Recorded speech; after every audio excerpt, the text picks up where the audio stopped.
Hello guys, आज पढ़ते हैं एसएससी सीजीएल में आए हुए प्रश्नों के लिए।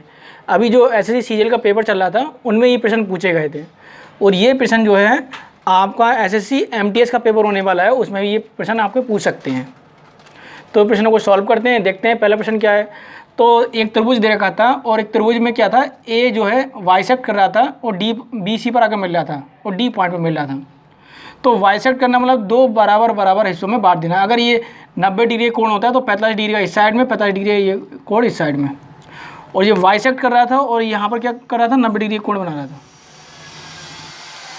तो ये भी दे रखा था VD is 3 centimetre less than DC, मतलब BD जो है 3 सेंटीमीटर कम है किससे, DC से। तो DC से कम है तो इसे मान लेता हूँ x और इसे मान लेता हूँ x + 3। तो इन दोनों का टोटल यहाँ पर 11 सेंटीमीटर दे रखा था। तो x + 3 बराबर कितना है, 11 सेंटीमीटर है। तो दोनों को जोड़ दूंगा कितना होगा, 2x और 11 में से 3 घटाऊंगा कितना हो जाएगा, 8। और यहाँ पर x बराबर कितना हो जाएगा, 2 से काट देते हैं, कितना होगा 2 चौक 8। तो x का मान कितना आ गया, 4 आ गया। इसका मतलब ये 4 था और ये कितना था, 7। तो ये जो अगर एंगल कोई एंगल बाइसेक्ट करता है तो ये जो इसके अनुपात में ही होता है। ये किसका कितना गुना है, ये इसका 7 का कितना गुना है, 3 गुना है। तो ये पूछा था ए भी कितना होगा, तो ये भी इसका 3 गुना होगा। 4 के 3 गुना कितना हो जाएगा, 12। तो ये 12 सेंटीमीटर होगा।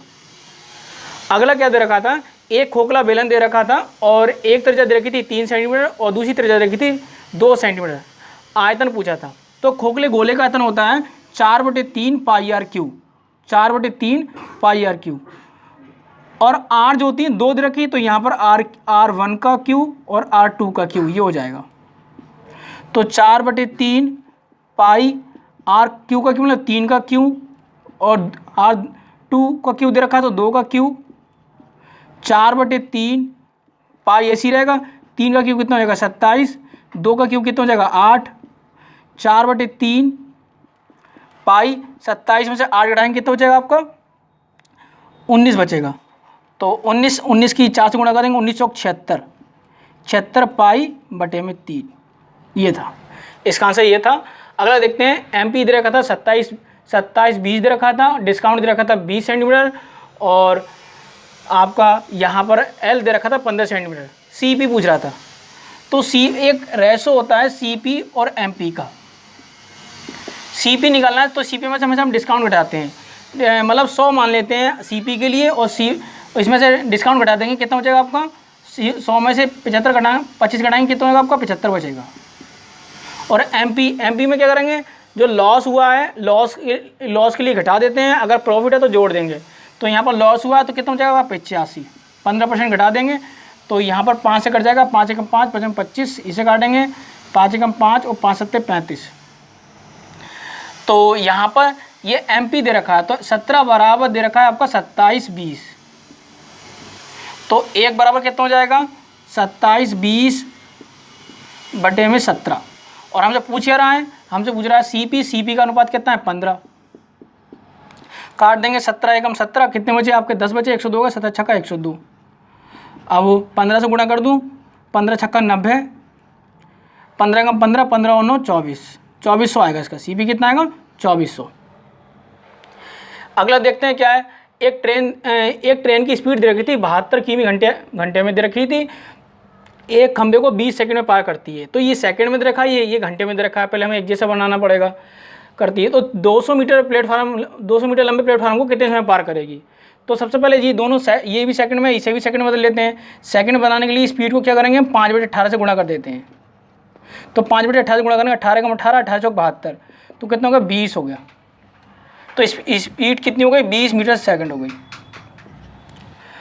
तो ये अब क्या कर रहा है, एक खंबे को 20 सेकंड में पार करती है। तो पहले ये पता चल जाना चाहिए कि गाड़ी की लंबाई क्या होती है। तो लंबाई बराबर होता है चाल गुणा समय। चाल कितनी दे रखी है 20 मीटर सेकंड और समय कितना दे रखा है 20 मीटर सेकंड।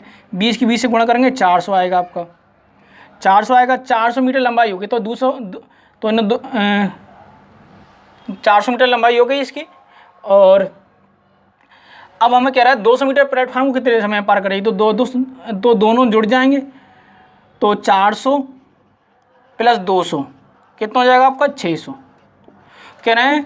तो 200 मीटर लंबे प्लेटफार्म को कितने समय पार करेगी, तो 600 में क्या होता है, दूरी समय निकालने के लिए दूरी बटे चाल। तो दूरी कितनी हो गई आपकी 600 हो गई, और चाल कितनी है आपकी 72 है।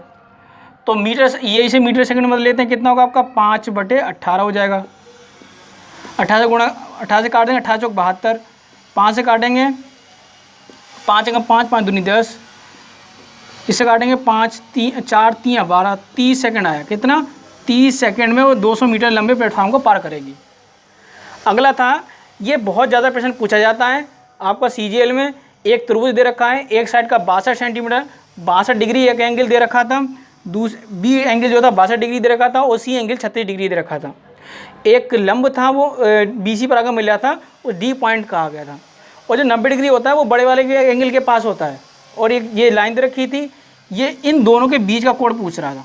इन दोनों का बीच का कोण क्या होता है, ये तो मैं समझता हूँ सभी बच्चों को पता होता है। इन दोनों का बीच का कोण क्या होता है, इन दोनों का डिफरेंस का आधा। अगर हम 62 क्या है इनका formula, angle B minus angle C बटे में 2। एंगल B कितना है 62 डिग्री, एंगल C कितना है 36 डिग्री बटे में 2। तो घटाऊंगा कितना बचेगा 12 में 6 6, यहाँ 5 2 बटे में 2, तो कितना आएगा आपका 13 डिग्री। कितना, 13 डिग्री।